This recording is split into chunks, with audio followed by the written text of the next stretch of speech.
ആ കോഴിക്കോട് മാത്രമല്ല ആടിയോടിയൊക്കെ ഉണ്ടത്. നെറ്റ് 7 പല സ്ഥലത്തുണ്ട്. അത് കോഴിക്കോട് മാത്രമാണ് ആരാ പറഞ്ഞങ്ങളോട്? ആര്? ഇല്ല. എന്താ വ്യക്തമാക്കിയത്?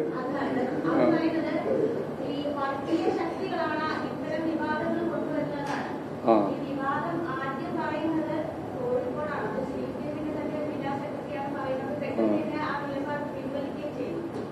അപ്പോൾ അത് CPM നിലപാടല്ലാതെ വ്യക്തമായല്ലോ. അതായത് CPM നിലപാടാണെങ്കിൽ പിന്നെ പിൻവലിക്കൂല്ലോ. അതാ കാര്യം. ഞങ്ങൾക്ക് ഓരോന്നിനെ സംബന്ധിച്ചും കൃത്യമായ നിലപാടുണ്ട്.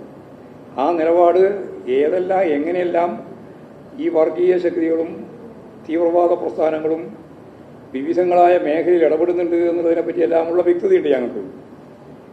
എന്നാൽ ഈ പറയുന്ന ഒരു ആരോഗ്യ പരിപാലനവുമായിട്ട് ബന്ധപ്പെട്ടു പോകുന്ന നിങ്ങൾ സംസാരിക്കുന്ന ഈ പേര് നെറ്റ് 7 ആ രീതിയിൽ ഏതെങ്കിലും ഒരു വർഗീയവാദ സംവിധാനത്തിൻ്റെ ഭാഗമായിട്ടുള്ള ഒരു ഉപകരണമായിട്ടാണ് പ്രവർത്തിക്കുന്നത് എന്നൊന്നും ഞങ്ങൾ പറഞ്ഞിട്ടില്ല ഇതുവരെ. അതുകൊണ്ട് കൃത്യമായ നിലപാട് വെച്ചുകൊണ്ടേ പറയാൻ സാധിക്കുള്ളൂ. ഏതെങ്കിലും രീതിയിലുള്ള കൂട്ടായ്മകൾ മുഴുവൻ എല്ലാം വർഗീയ കൂട്ടായ്മയാണെന്ന് പറയാൻ സാധിക്കുന്നതല്ല. വർഗീയ കൂട്ടായ്മ ഉണ്ടെങ്കിൽ പരിശോധിച്ച് അത് ഞങ്ങൾക്ക് മാത്രം ബാധകമാവുന്നതല്ലോ. വർഗീയത എന്ന് പറയുന്നത് എല്ലാ ജനാധിപത്യ വിശ്വാസികളെ സംബന്ധിച്ചിടത്തോളം പ്രശ്നമാണ്. അത് CPM മാത്രം ബാധകമായ ഒരു പ്രശ്നമല്ല. അത് സംബന്ധിച്ച് കൃത്യമായ നിലപാട് സ്വീകരിച്ച് പോകാൻ എല്ലാവർക്കും സാധിക്കണം. അത്രയേ ഉള്ളൂ. NCPയുടെ മന്ത്രി ആരായിരിക്കണം എന്നുള്ളത്, മന്ത്രി ആവേണ്ടതുണ്ടോ ഇല്ലയോ എന്നുള്ളതെല്ലാം തീരുമാനിക്കേണ്ട അവരാണ്. അവർ തീരുമാനിക്കുന്നതിനനുസരിച്ച് ഞങ്ങൾക്ക് ഇവിടെ ആവശ്യമായ നിലപാട് സ്വീകരിക്കണം. അല്ല, അത് ഞങ്ങളുടെ മുമ്പിൽ അതില്ലല്ലോ. അവിടെ കേന്ദ്രത്തിൽ ചർച്ച ചെയ്യുന്നുണ്ടെങ്കിൽ, അവിടെ പോയിട്ട് ഇവരെല്ലാം ചർച്ച ചെയ്തിട്ടുണ്ടെങ്കിൽ അതിൻ്റെ ഭാഗമായിട്ട് കേന്ദ്രത്തിൻ്റെ ഭാഗമായിട്ട് വരട്ടെ, അപ്പോഴാലോചിക്കാം.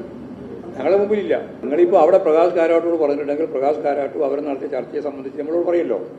അപ്പോൾ നമുക്കറിയിക്കാം. നമ്മുടെ മുമ്പിലില്ല. ഞാൻ പറഞ്ഞത് എല്ലാം ഉൾച്ചേർത്തിട്ടുണ്ട്. നിങ്ങൾ പറഞ്ഞത് കേന്ദ്ര നേതൃത്വം ചർച്ച ചെയ്തിട്ടുണ്ട് എന്നാണ്.